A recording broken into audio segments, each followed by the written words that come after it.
عالم نقتدا خطیب پاکستان حضرت علامہ مولانا قاری رفاقت حسین رضوی صاحب دامت برکاتہم قدسیہ آپ تشریف لاتے ہیں اور اپنے افکار عالیہ سے ہم سب کے قلوب و اذہان کو منور فرماتے ہیں۔ طارق بھائی، اللہ تعالیٰ آپ کے کاروبار میں لازبال برکت نازل فرمائے۔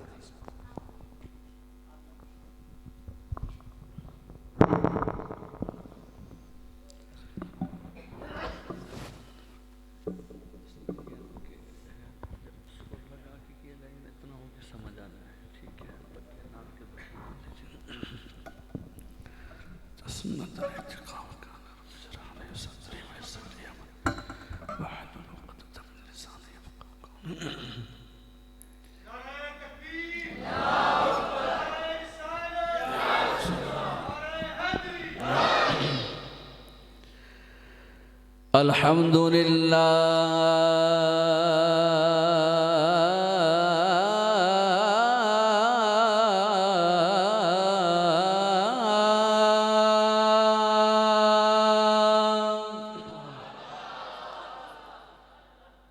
الحمدللہ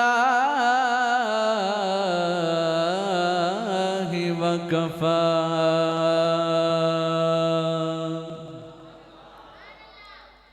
والصلاة والسلام على سيد الأنبياء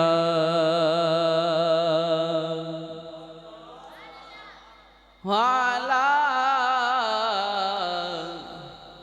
آله الأتقياء وأصحابه الأصفياء أجمعين، أما بعد فأعوذ بالله من الشيطان اللعين الرجيم. بسم الله الرحمن الرحيم. قال الله تبارك وتعالى في الكلام المجيد: ومبشرا برسول يأتي من بعدي اسمه أحمد. آمنت بالله صدق الله العظيم وبلغنا رسوله النبي الكريم الأمين الرؤوف الرحيم. مولا کائنات سیدنا علی المرتضی کرم اللہ تعالی وجہہ الکریم فرماتے ہیں کہ سرکار دو عالم صلی اللہ تعالی علیہ وآلہ وسلم نے ارشاد فرمایا کہ جو فرض حج کے بعد جہاد کرے گا اللہ تعالیٰ اسے 400 غزوات میں شرکت کرنے کا ثواب عطا فرمائے گا۔ کتنے غزوات میں؟ 400 غزوات میں شرکت کرنے کا ثواب عطا فرمائے گا۔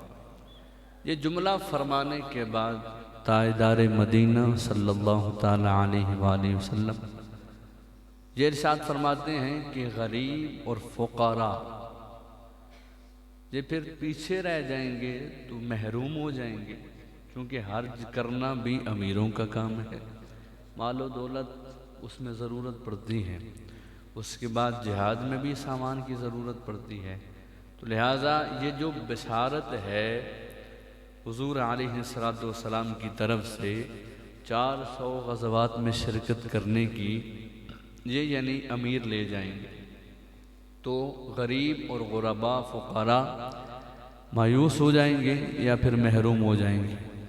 اتنا کہنا تھا جو آئے گا جائے گا آپ کا تعلق اس سے نہیں، صحیح ہے.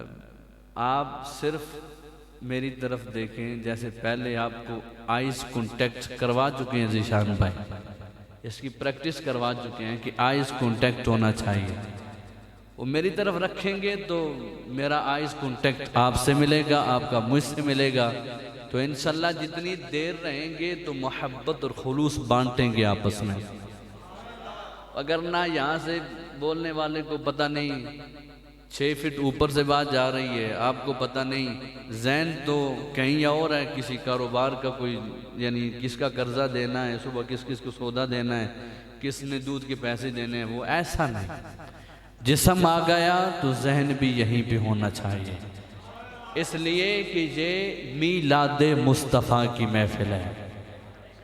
اور اس کے بارے میں یہ حضور کا فرمان ہے کہ لا یشقی بہم جلیسہم، کہ آپ اتنے خوشبخت لوگ ہیں آپ کہ آپ کے ساتھ باہر سے کوئی جیسے ساؤنڈ لگا تھا تو اسے آواز آئی، اس نے کہا دیکھو اندر کیا ہو رہا ہے. وہ ویسے ہی کسی اور نیت سے آیا، آپ تو باقاعدہ میلاد مصطفیٰ میں شرکت کرنے کی نیت سے آئے ہیں نا، تو باہر وہ ساؤنڈ لگا تھا، آواز آئی تو پتہ چلا یعنی دیکھو اندر کیا ہو رہا ہے. وہ اس نیت سے آیا اور آ کے آپ کے ساتھ بیٹھ گیا. حضور کا فرمان ہے کہ آپ کی شان یہ ہے کہ وہ بغیر کسی اس نیت کے آنے والا آپ کے ساتھ بیٹھنے کی وجہ سے بدبخت نہیں رہتا، اللہ خوشبختی عطا فرما دیتا ہے. تو جب کسی ایسی یعنی بغیر خالص نیت سے آنے والے کی شان یہ ہے اللہ اس سے خوشبخت فرما دیتا ہے. تو آپ تو آئے اسی نیت سے ہیں، تو جب آ گئے ہیں تو یہ وہ بارگاہ ہے جہاں اگر دعا مانگے نا تو دعا کے آداب میں سے یہ ہے کہ جو مانگ رہے ہو دل بھی اسی طرح متوجہ ہو. یہ نہیں کہ دل کچھ اور کر رہا ہو، آپ اسی طرح وہ رٹے رٹائے جملے بول رہے ہیں. ایسا نہیں کہ جب آپ نے دعا مانگنی حضور قلبی ضروری ہے. تو شروع میں نے اس لیے ہاتھ جوڑ کے عرض کر دی تاکہ آپ سارا وہ میرے ساتھ متوجہ رہیں. تو انشاءاللہ میں کچھ عرض کرنے کی کوشش کروں گا. میں بات یہاں سے چلا رہا تھا، حضور نے فرمایا پھر جب حج کرنے کے بعد کوئی جہاد میں شرکت کرے گا تو وہ تو امیر لوگ ہوں گے، غرباء اس نعمت سے محروم ہو جائیں گے.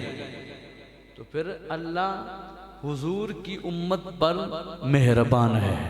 جیسے حضور مہربان ہے، اس سے رب کا حضور کے خالق جو ہیں اللہ تعالیٰ، تو اللہ تعالیٰ مہربان ہے. جیسا ہی حضور نے جملہ ارشاد فرمایا نا، رب نے فرمایا محبوب حج کرنے کے بعد جو بندہ جہاد میں شرکت کرے گا اللہ اسے 400 غزوات جیسا ثواب عطا فرمائے گا. یہ کام ہے امیروں کا، لیکن محبوب آپ کی امت کو یہ اعزاز دیتا ہوں، آپ کی امت ہونے کی وجہ سے آپ کی امت میں سے اگر کوئی ایک بندہ بھی آپ پر درود پڑے گا اسے 400 غزوات میں شرکت کرنے کا ثواب عطا فرما دوں گا. آپ کی امت میں سے آپ سوچیں تو صحیح کتنا سستا سودا ہے. وہاں حج کرو، حج کے بعد جہاد میں شرکت کرو. جو فزیکلی اس کی برکتیں ہیں اس کا منکر نہیں، جسٹ یہ بتانا چاہتا ہوں کہ ثواب اتنا ملتا ہے. اور ایک مرتبہ درود پڑھنے سے گھاٹے کا سودا تو نہیں نا. کاروباری لوگ بیٹھے ہوں گے، سستا سودا اور فائدے کا سودا ہے. تو میں اسی میں ہی دعوت فکر بھی دیتا ہوں، جس طرح جس ڈپارٹمنٹ سے تعلق رکھنے والا بندہ بیٹھا ہے، میری اس سے دست بستہ عرض ہے کہ اگر آپ کے معمولات میں کوئی ایسا ٹائم نہیں کہ ہر روز آپ حضور پر درود پڑھ سکیں تو یہ اپنے آپ پر تف کرنی چاہیے. ہم اپنے معمولات میں کاروبار بڑھانے کے لیے تو سوچتے ہیں، ٹائم دکان کو تو دیتے ہیں، کیا اس 24 گھنٹوں میں سے حضور پر درود پڑھنے کے لیے ہمارے پاس ٹائم نہیں؟ اور ہم ہیں امت مصطفیٰ. میری دعوت فکر ہے اگر آج دن تک ایسا نہیں کیا کل سے جس مرضی ڈپارٹمنٹ سے تعلق رکھنے والا بندہ ہے، جہاں بھی جائے، جس طرح جائے، یہ نیت کر کے اٹھیں کہ انشاءاللہ آج کے بعد کوئی خاص ٹائم یا پھر کاؤنٹر ملتا ہے، کم از کم 313 مرتبہ حضور پر درود ضرور پڑھیں۔ یہ وہ چیز ہے، دنیا نہیں، یہ وہ چیز ہے درود شریف۔ دنیا تو سنوارتی ہی سنوارتی ہے، مشکل میں بھی آسرا بنتا ہے، قبر میں حضور پہچان خود لیتے ہیں۔ امتی کو تعارف کرانے کی ضرورت نہیں پڑتی، جو درود پاک پڑھنے والا ہو، اور پھر درود پاک پڑھنے والا بندہ میدان محشر میں حضور کے جھنڈے کے نیچے ہو تو اسے اور کیا چاہیے؟ اسے اور کچھ نہیں چاہیے۔ تو میری دعوت فکر ہے کہ آج کے بعد ضرور آپ درود شریف پڑھنا اپنے معمولات میں ضرور اسے ایڈ کریں، اور ایک فکر رکھیں پکا، آپ بستر پر جائیں، اگر آج نہیں پڑھ سکے تھے تو سونے سے پہلے پورا کر کے سوئیں۔ ہو سکتا ہے اتنی خوش بختی کی رات ہو، بستر پر آپ گئے، درود شریف پڑھنا دن کو بھول گئے، رات کو بستر پر درود پڑھا، سوئے، ظاہری آنکھ بند ہوئی، حضور نے دیدار کروا دیا۔ اس سے بڑھ کر کیا چاہیے؟ کون سا سودا اور لینا ہے آپ نے جو کہ فائدے کا ہو؟ یہ سب کچھ ختم ہونا ہے۔ حضور کی بارگاہ میں اس یقین سے درود پڑھیے گا کہ ہم یہاں پر اس مسجد میں بیٹھ کر درود شریف پڑھ رہے ہیں، مدینے والے اپنے گنبد خضرا میں آرام فرما ہو کر ہمارا درود سن بھی رہے ہیں، پہچان بھی رہے ہیں۔ پڑھیے صلی اللہ علیہ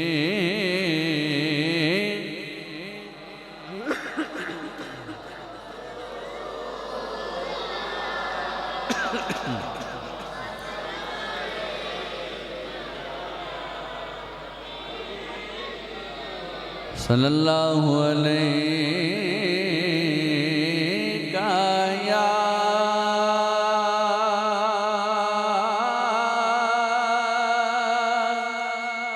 رسول اللہ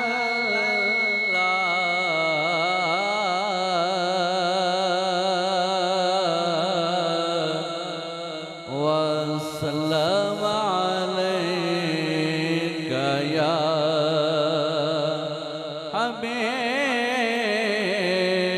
اللہ۔ ایک دفعہ بیک زبان صلی اللہ علیہ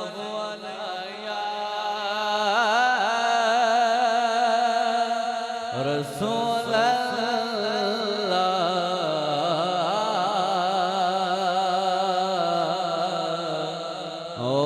وسلم علیہ۔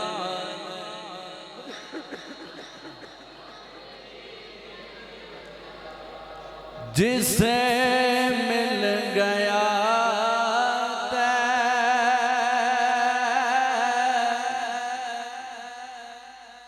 موالے کا دامن، اسے دو جگہ کا خزانہ ملا ہے۔ سبحان اللہ۔ ایک دفعہ یک بار کی اوپر سبحان اللہ۔ خوبصورت جملے ہیں، اور ہمیں فخر ہے اس بات پر الحمدللہ اللہ تعالیٰ نے ہمارے ہاتھوں میں دامن مصطفیٰ عطا فرمایا، اسی پر فخر ہے۔ ویسے آپ اپنی ذات پر فخر نہیں کر سکتے، تکبر میں آتا ہے، لیکن یہ وہ چیز ہے آپ کا یہ فخر کرنا انشاءاللہ یہی ذریعہ نجات بھی بن سکتا ہے۔ جسے مل گیا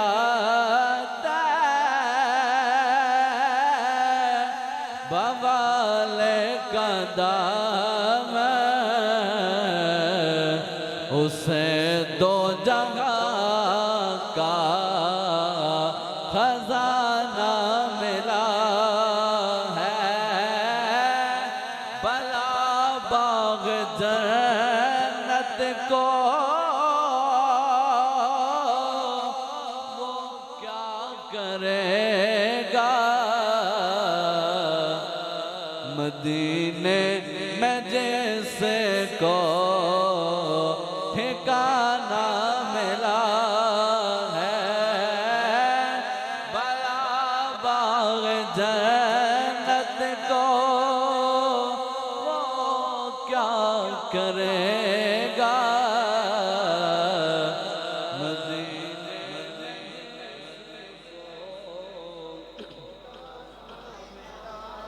نمازیں پڑھے جا اذانیں دیے جا شب و روز سجدوں پہ سجدے کیے جا نمازیں پڑھے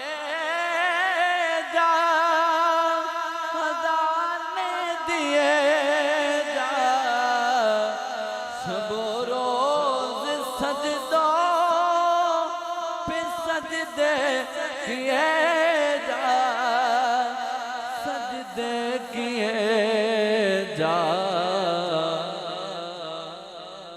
نمازیں اسی کی اذانیں اسی کی نمازیں اسی کی اذانیں اسی جسے پنجتن کا گھرانہ ہے نمازیں اسی کے اذان اسی کے جسے پنجتن کا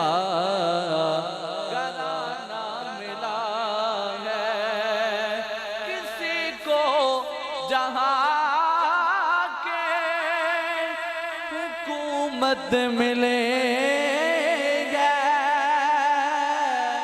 کسی کو جہاں کی دولت ملے ہے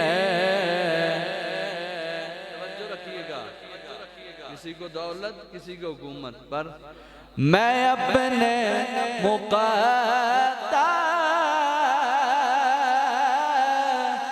پہ قربان جاؤں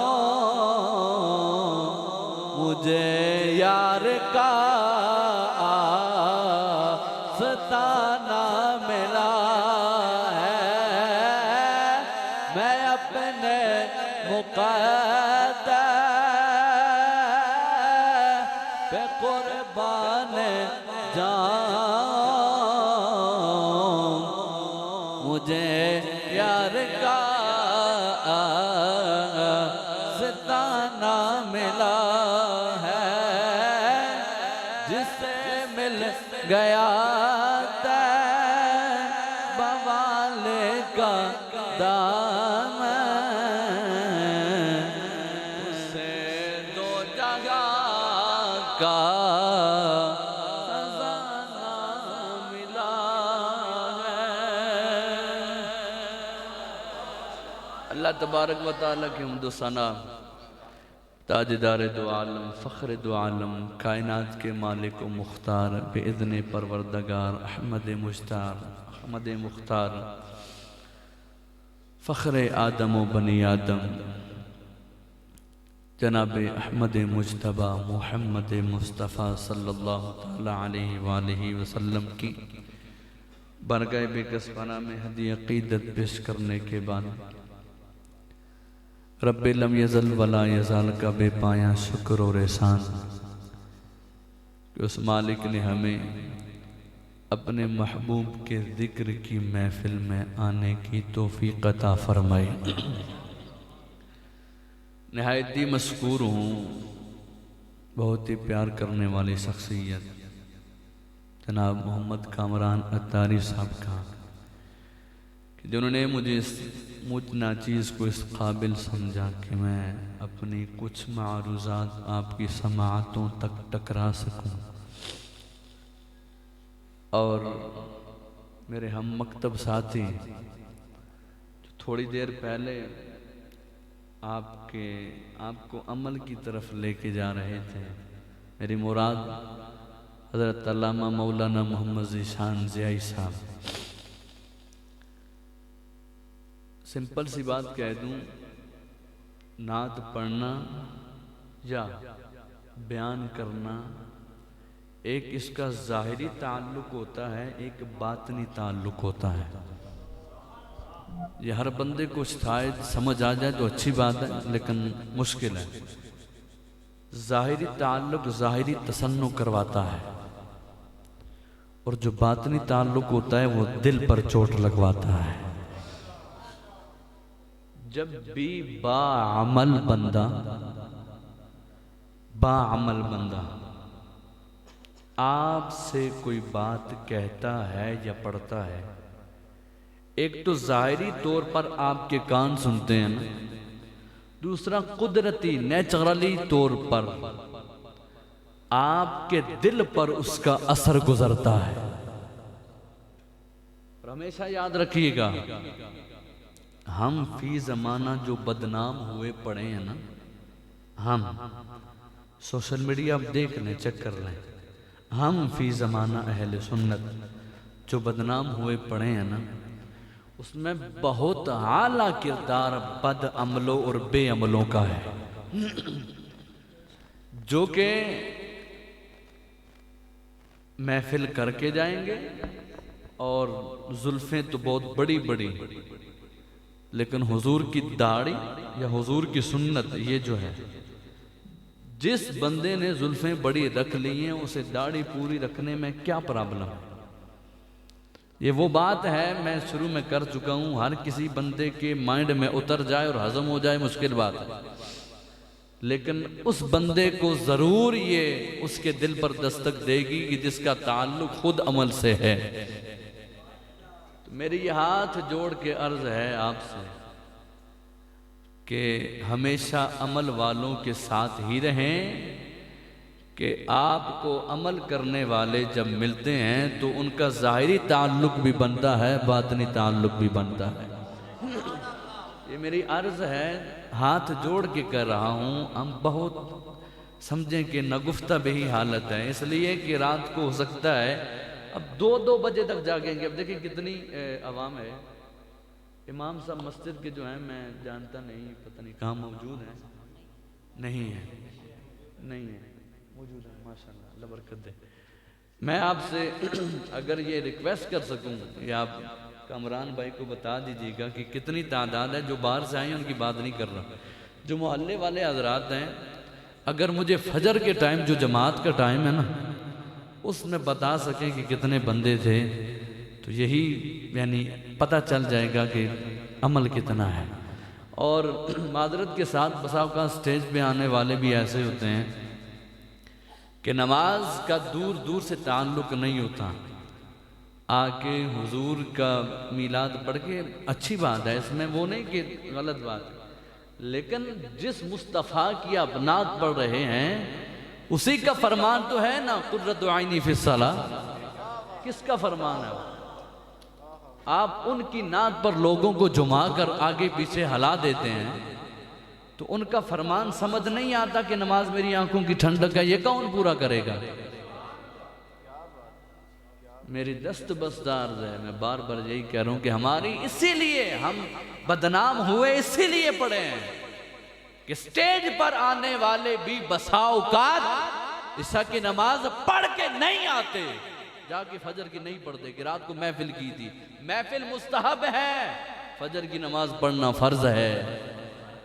کاش ہم ان ٹرمز کو ہی سمجھ لیتے نا، مستحب کا درجہ مستحب کو دو، فرض کا درجہ مستحب کو نہ دو، فرض کا درجہ فرض پر ہی رکھو۔ بہت لمبی ہو جائے گی، یہ اینڈ پر کرنی تھی، لیکن جہاں پر وہ ایک دل کرے بندے کا چوڑ لگانے کا، بس میں اور کچھ نہیں، میرا مقصد یہی ہے کہ اگر آپ میں سے چند نمازی ہی میرے اس قول سے بن گئے، انشاءاللہ یہی چند نمازی بننا ہی میری بخشش کا سبب بن جائیں گے۔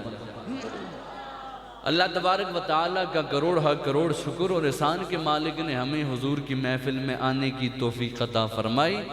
ابھی بھی ہزاروں بندے باہر بازاروں میں پھر رہے ہیں، دکانوں میں موجود ہیں، لیکن اللہ تعالیٰ اپنے گھر میں آنے کی توفیق ہر کسی کو تو نہیں نہ دیتا، وہ اسی کو دیتا ہے جسے پسند فرماتا ہے۔ لہٰذا میلاد شریف وہ بابرکت چیز ہے شمس الدین ابن جزری رحمۃ اللہ تعالیٰ فرماتے ہیں مما جرب من خواصہ انہ امان فی ذالک العام، کہ ایک دفعہ جہاں محفل میلاد ہوتی ہے اللہ تعالیٰ اگلے سال تک اس جگہ میں امان عطا فرما دیتا ہے۔ مسجد تو ویسے ہی امان کی جگہ، اس میں تو کوئی دو رائے نہیں کہ یہاں امان ہوگی یا نہیں ہوگی، ہے ہی امان کی جگہ۔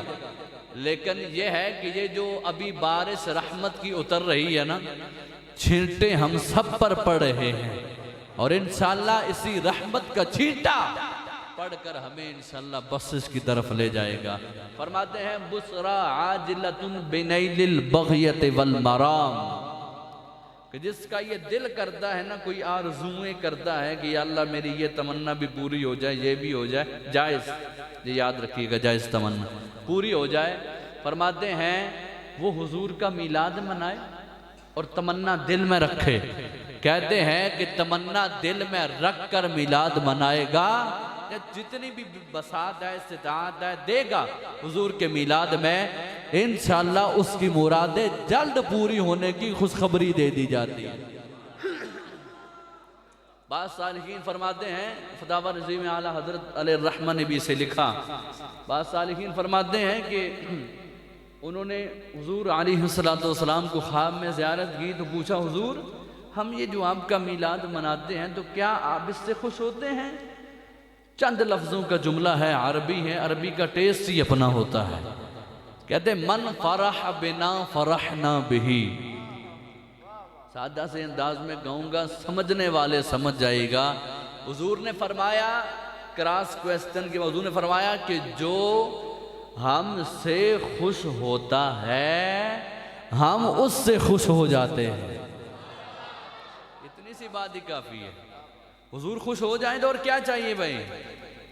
اور کسی چیز کی رضا نہیں چاہیے، مدینے والے کی رضا چاہیے۔ اس کے علاوہ بھی میلاد شریف وہ بابرکت، وہ عزت والی، رفعت والی چیز ہے کہ آپ کر کے دیکھیں۔ ہر جگہ بھی حضور قلبی ضروری ہے، ادھر نیت لگا کے دیکھیں، انشاءاللہ ضرور کرم ہوگا۔ میں نے آج جو موضوع رکھا تھا وہ یہ تھا کہ حضور کا میلاد انبیاء کرام نے کیسے منایا۔ ہم یہ جو آتے ہیں الحمدللہ ہمیں فخر ہے، اور اس بات پر ہمارا عقیدہ مستحکم ہے کہ میلاد منانا غلط نہیں ہے۔ میلاد ہوتا کیا ہے؟ حضور کی آمد کا ذکر، اس کو کہتے ہیں میلاد۔ ہم یہی کر رہے ہیں، اور انبیاء نے کہاں کہاں کب کب کیسے کیسے کیا۔ میں آیے کریمہ پڑھنے جا رہا ہوں، قرآن پڑھتا ہوں میں، اور میری اپنا ایک عادت ہے قرآن پڑھتا ہوں اور اس میں کوشش یہی کرتا ہوں کہ جتنا خوبصورت پڑھا جا سکے، اور اس وجہ سے اللہ ہماری زبان میں اور برکتیں عطا فرماتا ہے۔ یہ رب کا کرم ہے کہ اس نے ہمیں اتنی عزتوں سے نوازا ہے۔ اور قرآن پاک میں آیے کریمہ ہے وَإِذَا تُلِيَتْ عَلَيْهِمْ آيَاتُهُ زَادَتْهُمْ ایمانا، جب ایمان والوں پر قرآن پاک کی آیتیں پڑھی جاتی ہیں ان کا ایمان اور بڑھ جاتا ہے۔ میری آپ سے یہی التماس ہے، قرآن پڑھا جائے گا سنیں، اور اس کے بعد اس پر سبحان اللہ کہنے۔ وَمُبَشِّرًا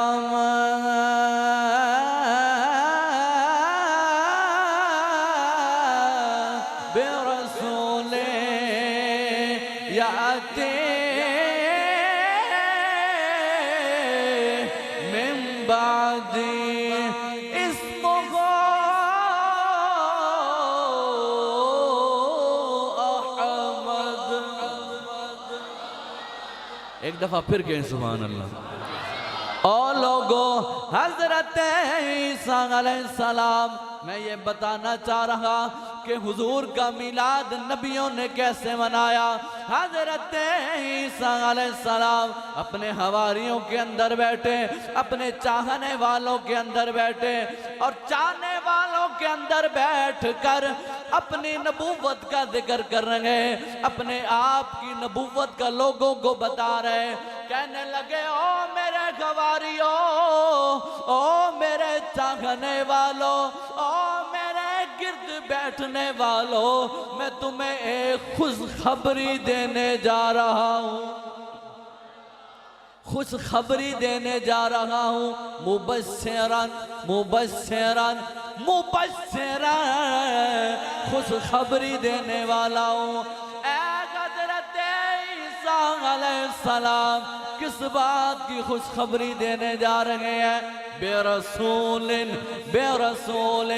ایک ایسے رسول کی خوشخبری دینے جا رہا ہوں، جاتے من بعدی، وہ رسول میرے بعد آئے گا، اسمہ احمد، میرے بعد آنے والا آئے گا، رسول میرے بعد آئے گا۔ او میرے گواریوں جان لو، ان کا نام احمد ہوگا۔ میں تمہیں بتانے جا رہا ہوں، میرے بعد آئے گا۔ احمد مصطفیٰ کا ذکر ہے کہ نہیں؟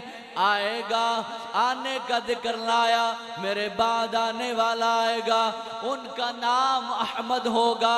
تعارف بھی کرایا، ہمیں یہ پتہ چل گیا حضور کا آمد کا ذکر ہو، مبشرن خوشی کے ساتھ ہونا چاہیے، خوشخبری کے ساتھ ہونا چاہیے۔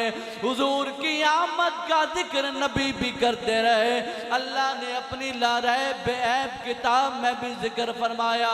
اب یہی ایک روایت میں آتا ہے، آپ یہی ذکر فرما رہے تھے، آپ کے اس ذکر کے دوران، اپنی نبوت کا ذکر کرنے کے دوران حاضرین میں اشک باری ہو گئی، حاضرین کے آنکھوں سے آنسو جاری ہو گئے۔ اس وجدانی کیفیت میں ایک عورت اٹھتی ہے، اٹھ کے کہتی ہے، او عیسیٰ آپ کتنے بخت والے ہو، آپ کی ماں کتنے بخت والی ہے جس کی گود میں عیسیٰ جیسا بچہ کھیلا ہے، آپ کی ماں کتنی بخت والی ہے۔ او لوگو جواب سنو حضرت عیسیٰ علیہ السلام کا، اور فخر کرو اس بات پر، اللہ نے ہمیں لا ریب بے عیب بے مثل و بے مثال نبی عطا فرمایا ہے۔ جب وہ عورت بولی کہ اس ماں کے کتنے خوش بخت ہوں گے جس کی گود میں عیسیٰ جیسا بچہ کھیلا ہے، آپ نے جواب دیا، او بولنے والی عورت میرا جواب بھی سن، کہا اس ماں کے ضرور بخت اچھے ہیں جس کی گود میں عیسیٰ جیسا بچہ کھیلا ہے، لیکن میں کیا بتاؤں اس ماں کی عظمت کا جس کی گود میں محمد جیسا بچہ کھیلا ہے۔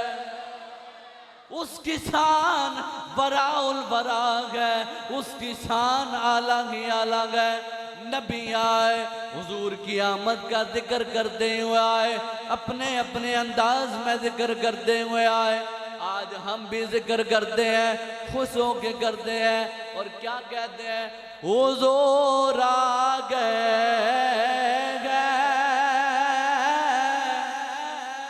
حضور آ گئے،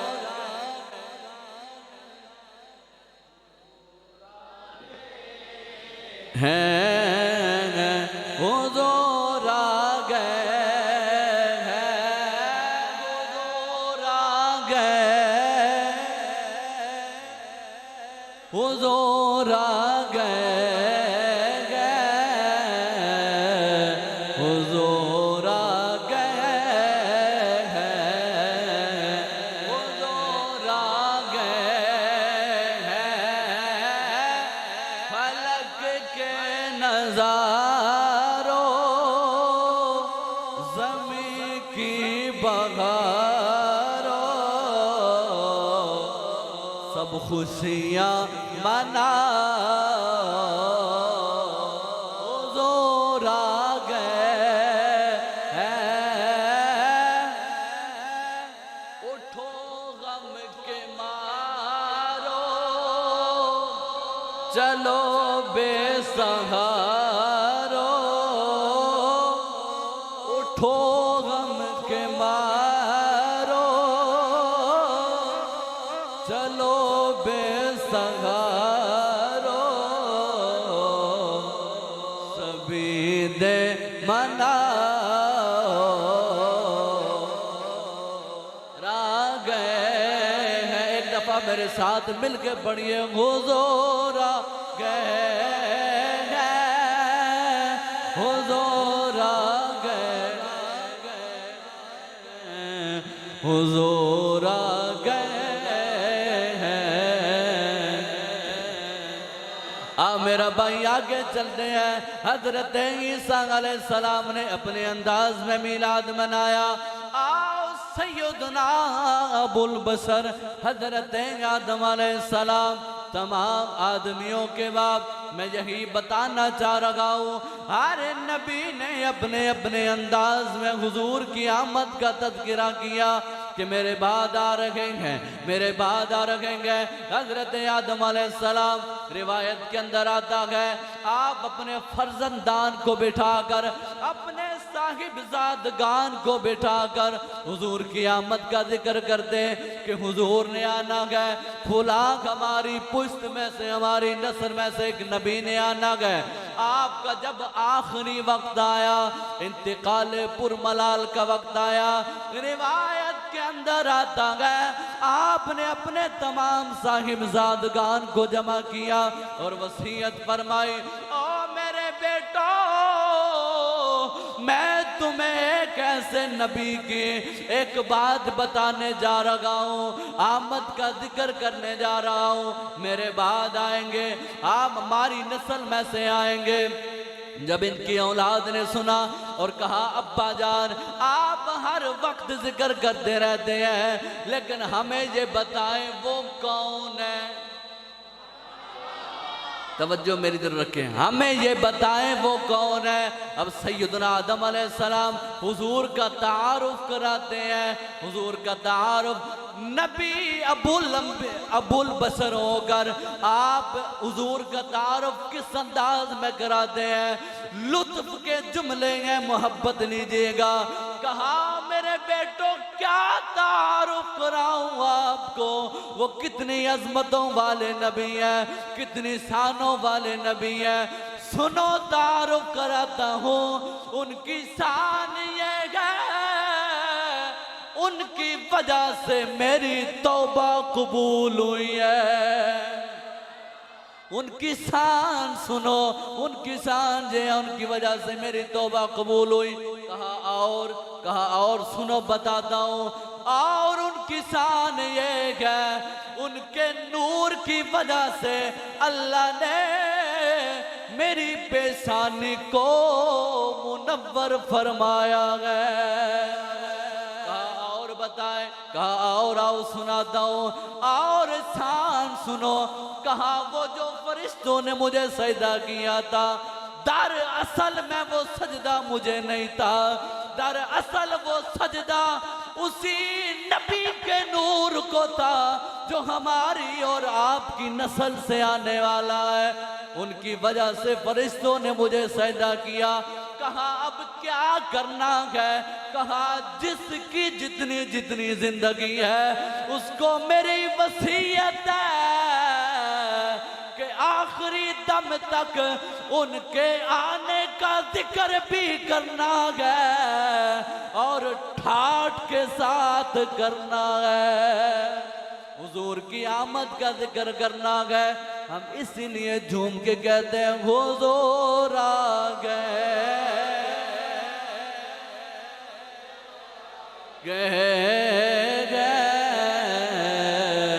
حضور آ گئے.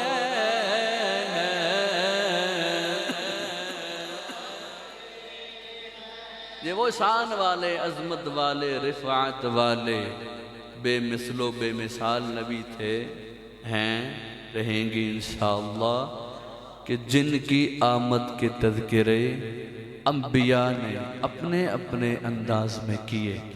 پھر ہمیں فخر نہیں ہونا چاہیے ہم اس نبی کی امتی ہیں جن کی آمد کا ذکر انبیاء بھی کرتے رہے. پھر ہم ان کی آمد کا ذکر کریں ایسے کر کے نہیں ایسے کر کے کریں. اس لیے کہ ہمیں پتہ ہے کہ یہی وہ ذکر ہے جو دنیا میں تو سرخرو کرتا ہی ہے، یہ قبر میں بھی سرخرو کرتا ہے، اور میدان محشر میں نفسی نفسی کا عالم ہوگا، لیکن دیوانے وہاں بھی حضور کی آمد اور حضور کا نعرہ ہی لگا رہے ہوں گے۔ اس لیے انہیں پتہ ہے کہ یہ دراصل یہ جو قیامت کا منظر ہے، یہ وہ شعر کہتے ہیں نا کہ یہ اصل میں انعقاد بزم محشر ہے، کس لیے کہ ان کی شان محبوبی دکھائی جانے والی، اس لیے امام نے فرمایا تھا آج لے ان کی پناہ، آج لے ان کی پناہ، آج مدد مانگ ان سے۔ کل تو سارے مانیں گے، کل جب دیکھیں گے نا کہ ان کے سوا چارہ نہیں، ان کے علاوہ کچھ بھی نہیں مل سکتا، وہاں تو اپنے بھی مانیں گے، اپنے تو پہلے ہی مانتے ہیں، غیر مانیں گے، تو فرماتے ہیں وہاں کا ماننا کام نہیں دے گا، آج لے ان کی پناہ، آج مدد مانگ ان سے، کل تو سارے مانیں گے۔ لہذا یہ وہ الحمدللہ ہم اس عظیم محفل میں تشریف فرما ہیں آپ لوگ کہ جس کی حضور کی آمد کا ذکر الحمدللہ ہو رہا ہے۔ میں ابھی حضرت سلیمان علیہ السلام مالدار پیغمبر، آپ کے بارے میں آتا ہے کہ آپ کا تخت، آپ اپنے ساری وہ آپ کی چونکہ اس میں رعایا میں پرند بھی ہوتے، چرند بھی ہوتے، لوگ بھی ہوتے، آپ کا تخت ہوا پر اڑتا تھا۔ روایت کے اندر آتا ہے کہ آپ کا تخت اپنے رعایا کے ساتھ جا رہا تھا، ایک ایسی جگہ آئی، سلیمان علیہ السلام نے حکم دیا کہ تخت کو نیچے اتار دو، تخت کو نیچے اتارا گیا، تابعین فرمان ہوئے سارے، نیچے اتارا، کہا یہاں سے فلان جگہ تک ٹھاٹھ کے ساتھ نہیں پیدل چلنا ہے۔ ویسے ٹھاٹھ تھا نا، یعنی ہوا پر تخت جا رہا ہے، اور آپ جانتے ہیں کیا ٹھاٹھ ہے سلیمان علیہ السلام، رب کے پیغمبر جو ہوئے تو ٹھاٹھ دی، لیکن کوئی ایسی جگہ آئی نا، آپ نے کہا تخت نیچے اتارو، اتارا گیا، کہا یہاں سے فلان جگہ تک پیدل چلنا ہے، ہوا ٹھیک ہے، صحیح ہوا، پیدل چلے، چلنے کے بعد دوبارہ فرمایا ہاں تخت پھر اڑا دو ہوا میں، ہوا کو حکم دیا، ہوا نے تخت دوبارہ اڑایا۔ لیکن جنہوں نے کچھ باتیں لینی ہوتی ہیں نا، کسی موقع سے ان کے دل میں کوئی خلش رہ جاتی ہے، سارا کچھ ہو تو گیا، سارا کچھ بات ہو گئی، تابعین فرمان ہو، سارے تابع فرمان تھے، کوئی آگے سے آنکھ اٹھا کے دیکھ ہی کیسے سکتا تھا، نبی ہے، ان کے تابع فرمان ہر چیز چلتی ہے۔ کہا حضور آپ کا حکم ہوا، ہوا نے تخت نیچے اتارا، سارے پیدل چلے، واپس تخت اوپر اٹھا، ہمیں آپ کے تابعداری میں کوئی دو رائے نہیں، آپ کے تابعداری کرنی ہے، دل میں خلش یہ ہے، یہ کون سا مقام ہے جس کی اتنی عزت و احترام کی گئی، تخت نیچے رکھا گیا، پیدل چلایا گیا، واپس اڑایا گیا، اس جگہ کی خصوصیت کیا ہے؟ سنو نبی کے غلاموں، حضرت سلیمان علیہ السلام نے فرمایا میں بتاتا ہوں، شان یہ ہے کہ اس جگہ پر آخری نبی نے آنا ہے، اسے مدینہ کہتے ہیں۔ نعرہ تکبیر، نعرہ رسالت، نعرہ تحقیق، نعرہ حیدری۔ اس جگہ پر آخری نبی سید المرسلین نے آنا ہے، اس لیے اس شان و شوکت سے، اس جگہ کی تعظیم کی وجہ سے ہم نے تخت نیچے اتارا، پیدل چلایا۔ ابھی حضور بظاہر تشریف نہیں لائے، لیکن آمد کے ذکر پہلے ہی ہو رہے ہیں۔ ہر نبی اپنے اپنے انداز میں اپنی رعایا کو، اپنے لوگوں کو یہ بتا رہا تھا کہ فلان نبی نے آنا ہے۔ روایت کے اندر آتا ہے جب آپ یہ ذکر فرما رہے تھے نا، ایک شخص، چونکہ اس دور کے لوگوں کی عمریں کوئی 1500 سال ایسی ہوا کرتی تھی، تو ایک شخص نے آگے بڑھ کر عرض کی حضور اتنا پتہ چل سکتا ہے کہ کب آنا ہے؟ سبحان اللہ. آپ کو بات یہ سمجھ نہیں آئی. عشق تو دیکھیں نا, اندر کی بات تو دیکھیں. وہ عشق مصطفیٰ یہ نہیں کہ آج آیا, ابھی انہوں نے دیکھا ہی نہیں حضور کو, صرف ذکر سنا, تڑپ دیکھو. کہا حضور اتنا پتہ چل سکتا ہے کب آنا ہے؟ کہا 1000 سال بعد آنا ہے. وہ بندہ صرف اس وجہ سے کہا اب آپ کے ساتھ مزید نہیں جاتا, اب میں ادھر ہی رکوں گا. چونکہ ان کی عمر 1500 سال ہوتی تھی, اس نے ایک ہی نیت کی, یا اللہ اگر میری عمر نے وفا کی, وہ نبی آئیں گے ان کی قدم بوسی کروں گا, یا ان کی زندگی میں مجھے اگر شرم مل جائے. روایت کے اندر آتا ہے اسی شخص نے مدینہ کو آباد کیا, یعنی وہ جو شہر بنا اسی شخص نے آباد کیا. الغرض عشق والے اپنے انداز اپناتے ہیں, جہاں پر یہ نہیں ہوتا کہ کس نے ایسے منایا, کس نے ایسے کیا, نہیں. عشق جب آتا ہے یا کوئی بات ہوتی ہے تو اپنے انداز میں سارے مناتے ہیں. امام بخاری سے کوئی پوچھے کہ حضور آپ حدیث لکھنے سے پہلے اتنا اہتمام کیوں کرتے ہیں؟ امام بخاری جب حدیث لکھا کرتے, بتاؤں کتنا اہتمام کرتے تھے. امام بخاری ایک حدیث لکھنے سے پہلے آتے, غسل کرتے, خوشبو لگاتے, الگ سے سارا اہتمام کرتے, صرف ایک حدیث لکھنے سے پہلے. ان سے کوئی پوچھے کسی صحابی نے پہلے کیا ایسے؟ آپ جو کر رہے ہیں کسی صحابی نے کیا؟ نہیں. انہیں صرف اتنا پتا تھا کہ حدیث ہے مصطفیٰ کی, اہتمام کر رہا ہوں مصطفیٰ کے لیے, دنیا سے نہیں کر کسی نے کیا نہیں کیا, میں اپنے اس کا اظہار کر رہا ہوں. امام مالک سے کوئی پوچھے نا, امام مالک جب تک مدینہ شریف میں رہے پاؤں میں جوتا نہیں پہنا.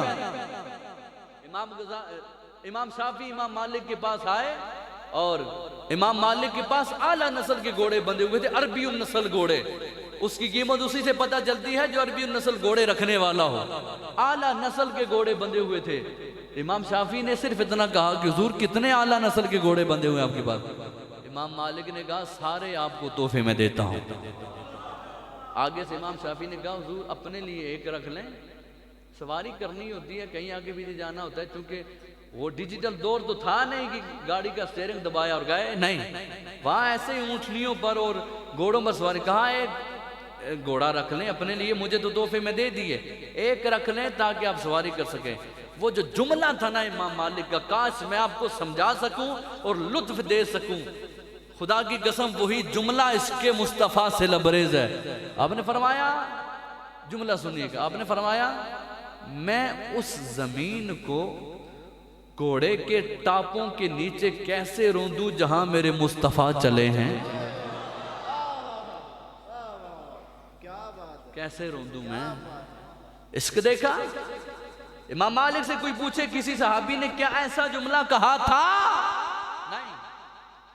عشق تھا, اپنا انداز اپنایا. آج بھی عشق ہے, اپنا انداز اپنایا جاتا ہے. میں اگر بتاؤں کہ کیسے جو نہ وہ جھنڈے آئے, کس نے لگائے, کیسے کیسے لگائے, اس طرح میں جانا نہیں چاہتا. آخری بات عرض کرتا ہوں کہ حضور کا دامن اگر تھاما ہو نا, ایک اسی پر فخر کر لیں اور تھامے دامن, بخدا یقین ہے اس بات پر ہمیں کوئی میدان میں کسی میدان میں زیر نہیں کر سکتا. صرف ایک بات ہو کہ حضور کا دامن خلوص کے ساتھ تھاما ہو. تو حضور کا دامن آپ تھام کے دیکھیں. خصائص الکبریٰ میں آخری بات عرض کر رہا ہوں, امام جلال الدین سیوطی علیہ الرحمہ لکھتے ہیں, خوبصورت بات ہے, اپنے انداز میں سناؤں گا, اور اس کا آخری دفعہ اگر آپ مچل سکیں.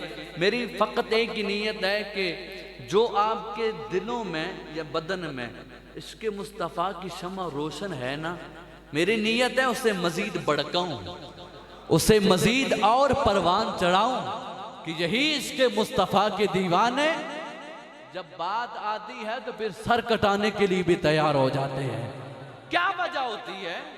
یہ دل میں عشق مصطفیٰ یہ لبریز ہوا ہوتا ہے, یہ نہیں چاہتا کہ ہم کسی کی کوئی بات سن سکیں. یہ چاہتا ہے یہ جان بھی چلی جائے گی، پر ان کی کبھی بھی ان کے کسی اور بندے کے سامنے، اسی لیے میرے امام نے فرمایا تھا نا، حسن یوسف پہ کٹی مصر میں انگشت زنا، سر کٹاتے ہیں تیرے نام پر مردان عرب۔ اگر اسی کی تطبیق دینا چاہوں نا میں آپ کو، امام کا ہر شعر قرآن کی آیت کا ترجمہ یا حدیث مصطفیٰ کی شرح ہے۔ چلے دے ہی دیتا ہوں، ذرا پوری حاضری سے رکھیے گا اپنے ذہن کو۔ حسن یوسف پہ کٹی مصر میں انگشت زنا، سر کٹاتے ہیں تیرے نام پر مردان عرب۔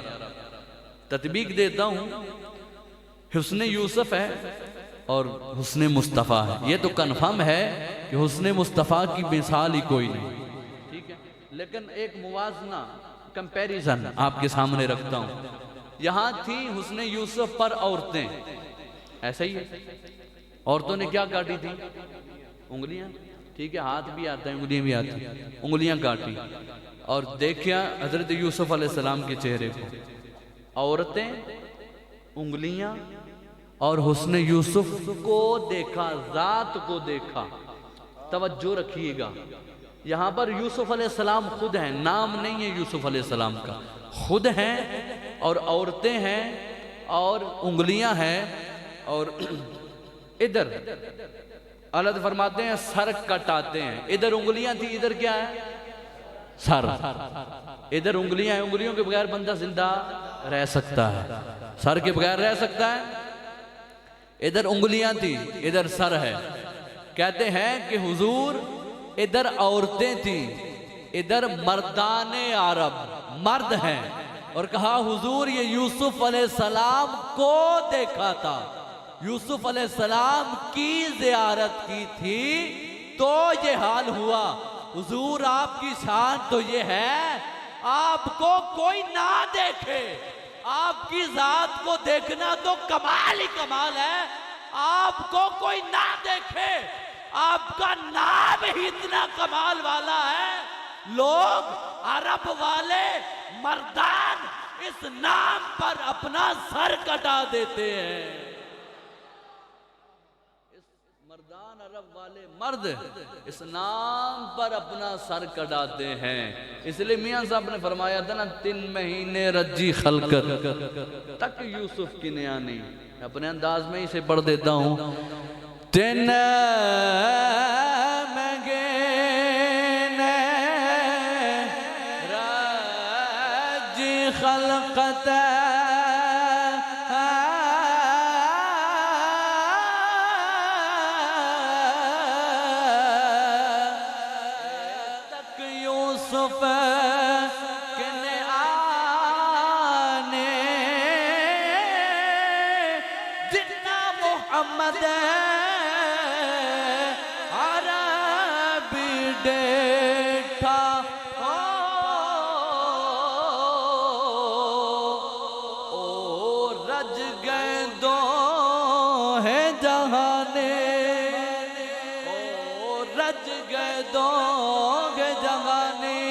خصائص الکبریٰ میں امام جلال الدین سیوطی علیہ الرحمہ لکھتے ہیں، آپ فرماتے ہیں ایک چرواہا، ایک بکریاں چرانے والا، آپ جانتے ہیں بکریاں چرانے والا اتنا پڑھا لکھا نہیں، اتنا علم نہیں رکھتا، فرماتے ہیں ایک چرواہا بکریاں چرانے والا فوت ہو گیا، جب اسے تدفین کر کے لوگ گھر میں واپس آ گئے، نکیر نادے سوال کرنے کے لیے، پوچھا من ربو کا، کہا کوئی پتہ نہیں، چرواہا تھا بکریاں چرانے والا، کہا من ربو کا، کہا کوئی پتہ نہیں، لا ادری، کہا ما دینو کا، کہا لا ادری، حضور کا رخ انور دکھایا گیا، حضور کا رخ انور دکھایا گیا، والدہا والا چہرہ دکھایا گیا، حضور کی سونی سونی زلفوں والا چہرہ دکھایا گیا، کہا پہلے 2 سوالوں میں تو لا ادری کہا،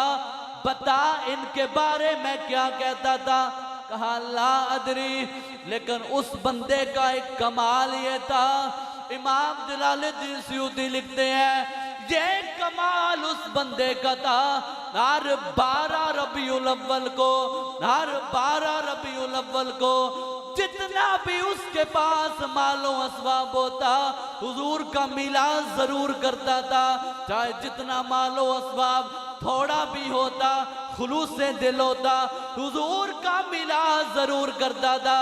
اب نکیرین نے تینوں سوال پوچھے، تینوں کا جواب نہیں آیا، فرشتے اسے سزا دینے کے لیے لے جانے لگے۔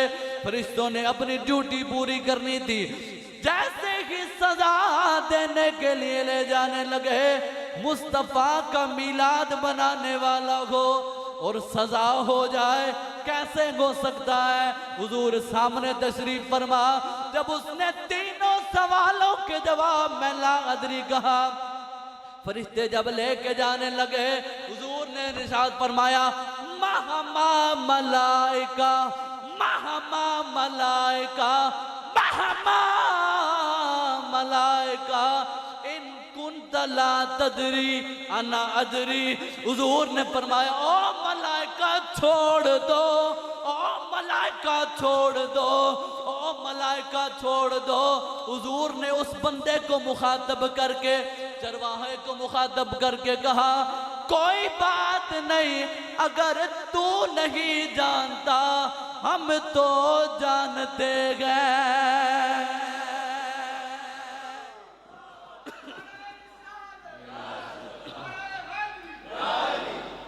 اگر تو نہیں جانتا کوئی بات نہیں، لجپال ہے، میلاد جو مناتا ہے، میلاد کبھی ختم نہیں ہونے دیتا، ہر سال منایا۔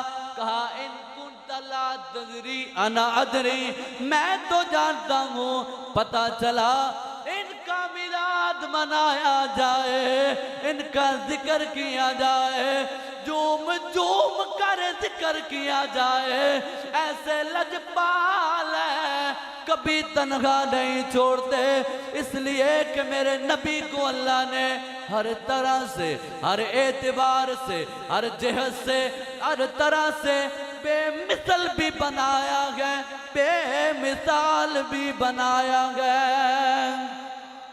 ہم اسی لیے آخر میں کہتے ہیں نہ بن سکے گا، نہ بن سکے گا، نہ بن سکے گا، نہ بن سکے گا، نہ بن۔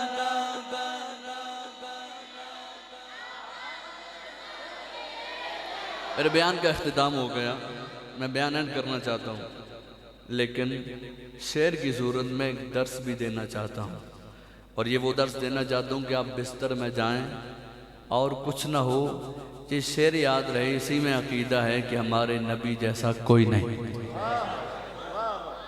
ہے، نا سینہ چوڑا کر کے کہتے ہیں ہم اس نبی کی امتی ہیں کہ جن کی امتی ہونے کی دعائیں نبی بھی کرتے رہے، کیوں نہ سینہ کھلا کر کے خوشی سے کہیں نہ بن سکے گا، نہ بن سکے گا، نہ بن سکے گا، نہ بن سکے گا، مثال تیرے جواب تیرا، نہ بن سکے گا، نہ بن سکے گا میرے آقا، نہ بن سکے گا، نہ بن سکے گا، مثال تیرے جواب تیرا، شاہ خوبا تو جانے جانا میرے آقا، تو شاہ خوبا تو جانے جانا، ہے چہرہ کتاب تیرا، نہ نہ نہ نہ نہ نہ بن سکے گا، نہ بن سکے گا، نہ بن سکے گا،